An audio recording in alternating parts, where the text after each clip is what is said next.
राजीव अपनी पत्नी श्वेता और 2.5 साल के बेटे चिन्मय उर्फ चीनू के साथ गुड़गांव में एक घर में रहता था। उसका एक ठीक ठाक सा हंसता खेलता परिवार था। चीनू का अपने पापा से बहुत लगाव था। वो पापा से चिपक कर ही सोता था। एक रात अचानक राजीव को महसूस हुआ जैसे कोई उसे जगाने की कोशिश कर रहा है, और उसकी आंख खुली तो राजीव ने देखा कि चीनू उसके सीने पर चढ़ा हुआ है। चीनू की आंखें बहुत बड़ी हो गई है और वो बहुत गंभीर लग रहा था। चीनू बहुत ही गंभीर और दुखी आवाज में बोला, आपने मुझे क्यों मारा? और इतना कहकर रोने लगा। राजीव को लगा कि चीनू ने कोई सपना देख लिया हो, इसलिए वो डर गया है। उसने चीनू को अपने सीने से चिपका लिया। थोड़ी देर में ही चीनू दोबारा सो गया। सुबह उठने पर सब कुछ सामान्य था। राजीव भी रात की बात भूल गया था। एक हफ्ता ऐसे ही बीत गया। ठीक एक हफ्ते के बाद वही घटना दोबारा हुई। इस बार राजीव ने श्वेता को ये बात बताई। श्वेता इस बात से थोड़ी परेशान हो गई, क्योंकि उसका मानना था कि 2 बार एक जैसी घटना इत्तेफाक नहीं हो सकती। उसने चीनू से घुमा फिरा कर सवाल पूछा, लेकिन चीनू ने कुछ बताया नहीं, जैसे उसे कुछ याद ही नहीं था। खैर, फिर हफ्ता बीत गया और कुछ नहीं हुआ। लेकिन ठीक एक हफ्ते के बाद वही घटना हुई। चीनू उठकर बस यही पूछता कि आपने मुझे क्यों मारा, और रोने लगता। अब राजीव और श्वेता को चिंता होने लगी। उन्होंने तय किया कि वो डॉक्टर से बात करेंगे। दोनों चीनू को लेकर एक पारिवारिक डॉक्टर के पास गए। डॉक्टर ने चीनू को देखा और सारी बात सुनी, मगर उन्होंने कोई परेशानी नहीं दिखाई। डॉक्टर ने दोनों को सलाह दी कि उन्हें किसी मानसिक रोग विशेषज्ञ से बात करनी चाहिए, क्योंकि चीनू की समस्या शारीरिक न होकर मानसिक लगती है। राजीव और श्वेता की चिंता और बढ़ गई। राजीव ने एक मानसिक रोग विशेषज्ञ का पता किया, जो कि बच्चों के रोगों की विशेषज्ञ थी। दोनों चीनू को लेकर उनके पास गए। डॉक्टर बहुत ही अनुभवी और समझदार औरत थी। उन्होंने सारी बात सुनी, चीनू का चेकअप किया, फिर राजीव और श्वेता को बाहर बैठने को बोला। दोनों बाहर आ गए और डॉक्टर ने चीनू को एक खिलौना देकर अपने पास बैठा लिया और अपने तरीके से बात करनी शुरू की। लगभग 1 घंटे के बाद डॉक्टर ने दोनों को अंदर बुलाया और बैठने के लिए बोला। डॉक्टर ने बहुत ही गंभीर आवाज में बताया कि राजीव जी, मैंने आपके बेटे से बहुत सारी बातें करी, और आप तो जानते ही होंगे, हम लोगों के अंदर से वो बातें भी निकलवा लेते हैं जो वो होशो हवास में खुद भी नहीं जान पाते। बातों बातों में जो मैं चीनू से जान पाई, वो आपको बताना चाहती हूँ। हो सकता है आपको मेरी बातें थोड़ी अजीब लगे, पर ये सच हो सकता है। चीनू की बातों से लगता है कि उसका पुनर्जन्म हुआ है, और पिछले जन्म में उसकी मौत आकस्मिक और अप्राकृतिक रूप से हुई थी, तथा उसकी मौत के लिए किसी न किसी तरह से आप जिम्मेदार हैं। इसीलिए चीनू बार बार आपको कहता है कि आपने उसको क्यों मारा। एक डॉक्टर होने के नाते मेरे लिए भी इस पर विश्वास करना कठिन है, पर इसकी बातें यही इशारा करती है। अब याद करने की कोशिश कीजिए कि क्या कभी कोई ऐसी घटना हुई थी जहां आपके साथ, जिसमें आपकी वजह से किसी की मौत हुई हो। राजीव याद करने की कोशिश करता है, मगर उसे कुछ भी याद नहीं आता। तीनों घर आ जाते हैं, पर राजीव के दिमाग में अभी भी डॉक्टर की बात गुजर रही थी। डॉक्टर की बात गूंज रही थी। रात में सोते समय राजीव ने फिर अपने दिमाग पर जोर डाला और सोचना शुरू किया। तब उसे याद आता है कि करीब 6 साल पहले जब उसने नई कार खरीदी थी, एक दिन वो देर रात ऑफिस से निकलकर घर जा रहा था कि तभी एक सुनसान जगह पर उसकी कार की टक्कर एक मोटरसाइकिल से हो गई।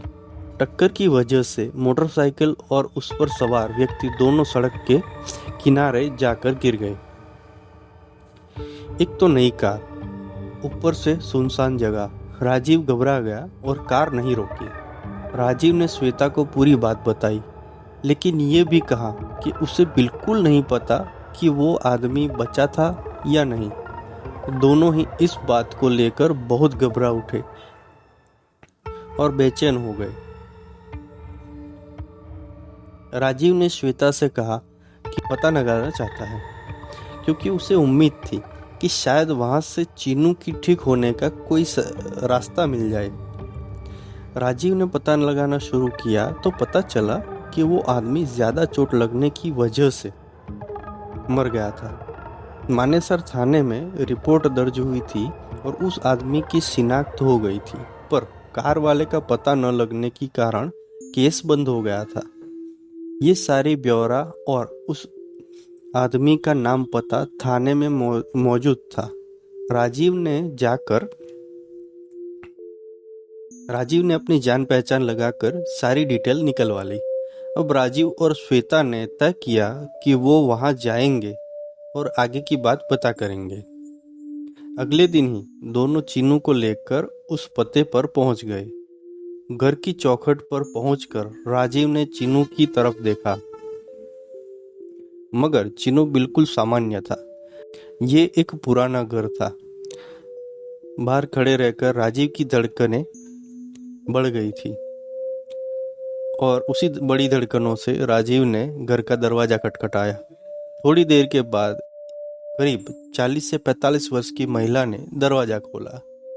राजीव ने बताया कि वो रहमत भाई, जिसकी मृत्यु हुई थी, का पुराना मित्र है और बहुत सालों के बाद शहर से वापस आया है। और आने के बाद उसको रहमत भाई की मौत का पता लगा, इसलिए वो परिवार की खबर लेने आ गया।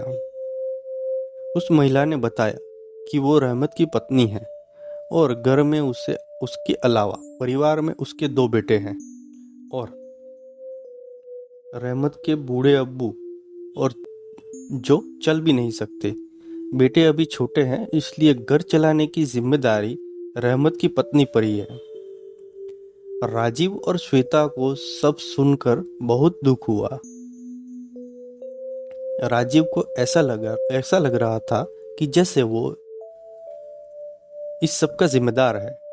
सारी बातों के बीच में कई बार राजीव और श्वेता ने चीनू की तरफ देखा, मगर चीनू की ओर से कोई विशेष प्रतिक्रिया नहीं दिखाई दी।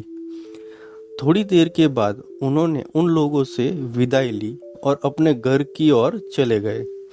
रास्ते में श्वेता ने राजीव से पूछा कि उसके उन लोगों से चीनू के बारे में बात क्यों नहीं की।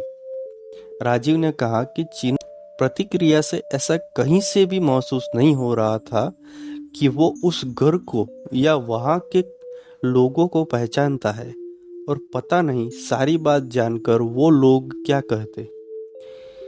राजीव के हिसाब से उनको अभी थोड़ा और देख समझ कर कदम उठाने चाहिए। इस बीच एक बार फिर वही घटना हुई।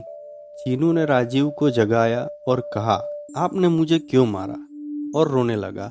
राजीव ने चीनू को अपने सीने से लगा लिया और बोला, मैं आपको आपके घर लेकर गया, पर आपने पहचाना ही नहीं।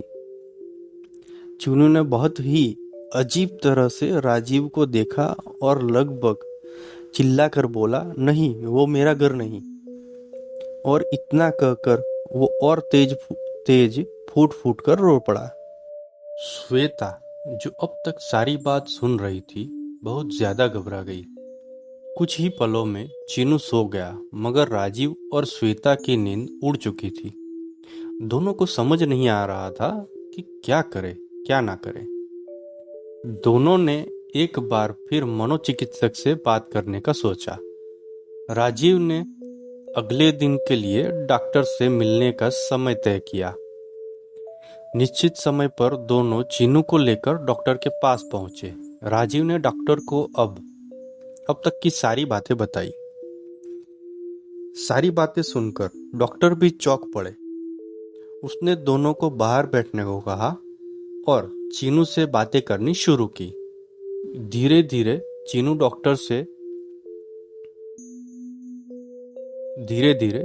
डॉक्टर के सम्मोहन में आकर सारी बातें बताने लगा। 2 घंटे तक चीनू से बात करने के बाद डॉक्टर ने राजीव और श्वेता को अंदर बुलाया। डॉक्टर की आंखें नम थी। डॉक्टर ने श्वेता की ओर देखकर पूछा, श्वेता जी, अगर आप बुरा ना माने तो मैं आपसे कुछ बहुत ही निजी सवाल पूछना चाहती हूँ। श्वेता ने तुरंत जवाब दिया, डॉक्टर, अगर यह मेरे बेटे की बीमारी से संबंधित है तो आप जो चाहे पूछ सकती हैं। डॉक्टर ने चीनू को नर्स के साथ दूसरी तरफ भेज दिया और श्वेता से बात करनी शुरू की। चीनू के जन्म के पहले भी आप एक बार गर्भवती हुई थी, मगर आपका गर्भपात हो गया था। क्या यह सच है? श्वेता थोड़ी देर परेशान होकर बोली, हाँ, मगर इस बात का चीनू से क्या संबंध? डॉक्टर ने श्वेता की आंखों में देखते हुए बोला, आपने गर्भपात क्यों कराया?